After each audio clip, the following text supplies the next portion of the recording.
We have an opportunity to be a part of changing the world. Like, that's weird. You know, like we recycle, but I don't think we all think like that's going to change the world. But it's good, definitely. Like, don't mix your avocados in glass bottles. Like, keep those separate. But this is changing things on a different scale. And what they're asking for at MAPS is not that much. We had a football player here in Texas named J.J. Watt. Some strong wind came in and blew over some people's homes. And that was unfortunate. That was in Houston. And they lost some homes. He got on Twitter, and he raised $35 million. And there's federal funds coming in. There's a lot of people. I'm glad that he did that. I'm glad that those homes will get rebuilt. I'm glad those communities are being supported. MAPS doesn't even need $35 million.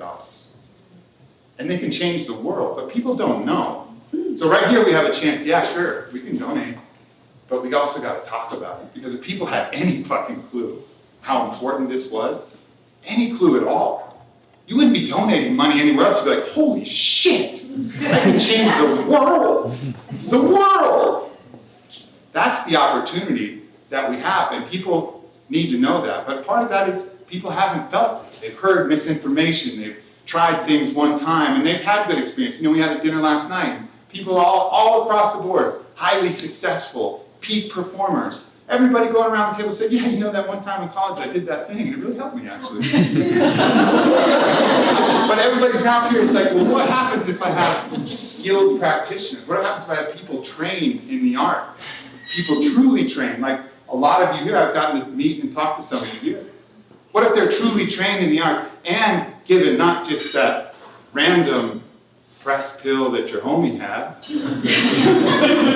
but the actual stuff. And you combine that with a process and an intention to, instead of looking out at the colors and the lights and the beautiful world that we have, which is great, but look inside our heart, where we hold the key to healing everything. Human beings are miraculous, miraculous, miraculous. The heart can heal all of these things that ail us. It's not in a shaking orange bottle that we find the cure, it's here. And this allows us to go in, dive in with safety, open that up, examine the wounds that are there, and bring in sunlight, that sunlight of love, that sunlight of comfort, that sunlight of being able to speak. Finally, I can speak. That thing, I've been fortunate enough to be in the room, and I can't tell you which room, and I can't tell you but I've been in the room where I've watched that happen, where I've watched successful grown men and women come in there and pull out these things that are hidden in the dark, these things that have been the monsters that have been stalking them silently their whole life, these burdens that they've borne alone, quietly. Everybody else on the outside, man, that guy's fucking killing it, and inside he's hurting. And I watch him take that and go, it's gone. That shit, that's what this is about. That's what we have the opportunity to do. It's so fucking special. It's so special. And I was joking around, I talk about it on a lot of podcasts, and I was talking about it on this podcast with these guys, Total Frat Move. And pretty much all they post is content of people shotgunning beers and flipping cigarettes in the air and catching them and smoking them. And it's a joke website. And I'm talking to them, and I'm laughing because I'm saying, like, listen, no matter what you've done, no matter what kind of asshole you've been, like, this movement is so important and so good, it's fucking redemption. Like, really, like, you want to talk about balancing the karmic scales? Okay, be a part of changing the world, because your actual dollars matter. Like, we don't need that much. We got a $4 million matching donation available till March 10th. And if we match that, that's $8 million.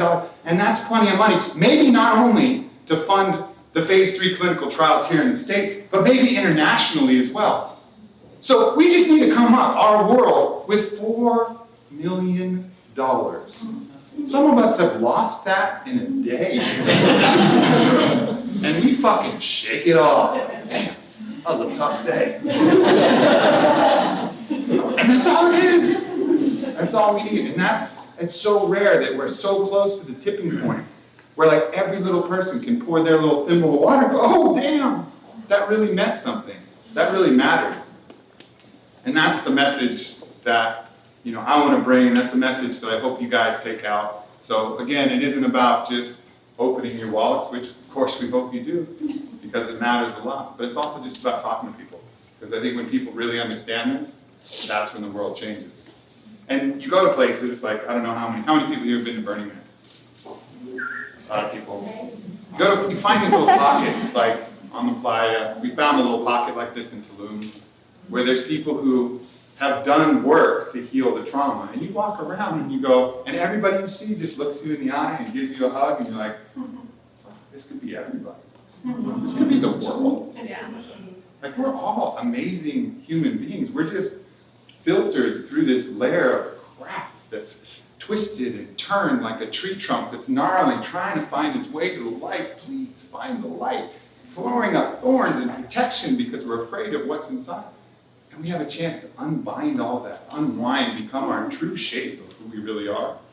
And you can see that hope, and I have that hope. So when all these people are so pessimistic, I'm told the world's fucked up, I'm like, you haven't seen what I've seen. You haven't been in the room. You haven't been in the room. Because if you've been in the room, you'll have fucking hope. You'll have more than hope. You'll have true confidence. And that's a gift in and of itself.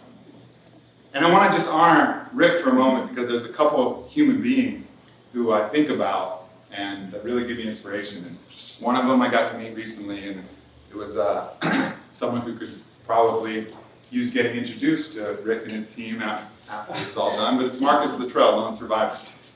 And you might have seen the movie. He was played by Mark Wahlberg. Doesn't look like Mark Wahlberg. He was all shot. He was a Navy SEAL, Special Forces. Watched all of his best friends die, his teammates, his brother, people he would have died for. They died all right in front of him. He got shot a bunch of times. He threw himself off cliffs. He was completely broken, riddled with bullets, broken bones everywhere. And he had to crawl his way out of enemy territory to a village. And he just, instead of looking at how far he had to go, he just took his hand and he drew a line in the sand. And he said, I just got to reach past that line. He crawled past that line. And then he made another line. Crawled past that line. He made another line until a mile passed. And then another mile passed. And then someone picked him up. And he's alive to tell that story. That's an inspiring motherfucker. That's someone who's focused on the process, focused on these little things, which is something that we all have an opportunity to do. And then there's this guy. And then this guy has a different story. This guy goes, hey, FDA, I'd like to do trials on MDMA. And he started that in the 80s. When did you first start doing that, Rick? 86. 86. 1986. And what did the FDA say when you asked them? 5 times they said no. No. And he just kept asking, hey guys, here I am. Me again, Rick. I'd really like to do this. And he kept doing that. And he kept hearing no.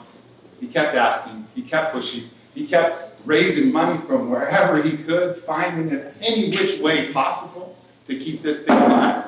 So I really feel honored to have you here, because there's not a lot of people who would have the perseverance to keep going after someone who's kept saying no, kept going after something after they're calling you. I'm sure you've been called every fucking name in the book, but you kept at it. And because of that, we all here now have a chance to support you in truly changing the world. So I'd like everybody to give the warmest welcome to Rick Doblin.